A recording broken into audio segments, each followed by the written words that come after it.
তাদের ভালো খাবার নেই, তাদের ভালো চিকিৎসার সুযোগ নেই এবং তারা তাদের বাড়ি ঘর সবকিছু হারিয়েছে। আজকে তারা এখানে এসে মানবেতর জীবন যাপন করছে। আপনারা অনেকেই আমাদের কাছে বারবার প্রশ্ন করেন যে আমি একটি বাচ্চার দায়িত্ব নিতে চাই। আসলে দেখেন, বর্তমানে যে আন্তর্জাতিক আইন আছে, এই আইন অনুযায়ী আমরা আমাদের বাংলাদেশে কোনো বাচ্চাকে নিতে পারবো না।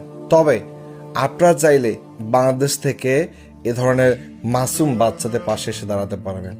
আমাদের যে লিস্ট রয়েছে এখানে বেশিরভাগ বাচ্চাই হচ্ছে ইয়াতিম বাচ্চা।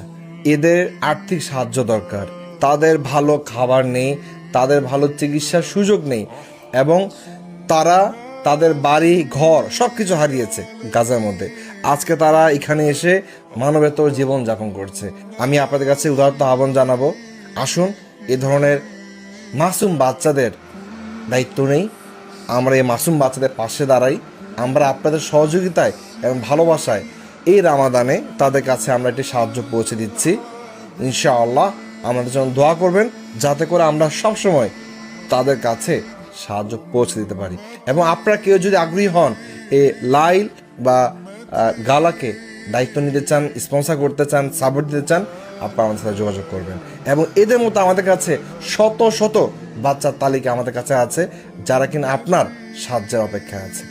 আসুন এই রামাদান হোক আমাদের আত্মশুদ্ধির মাস হোক, আমরা যেন নিজেকে পরিবর্তন করতে পারি এবং এ ধরনের মাসুম বাচ্চাদের দায়িত্ব নিতে পারি।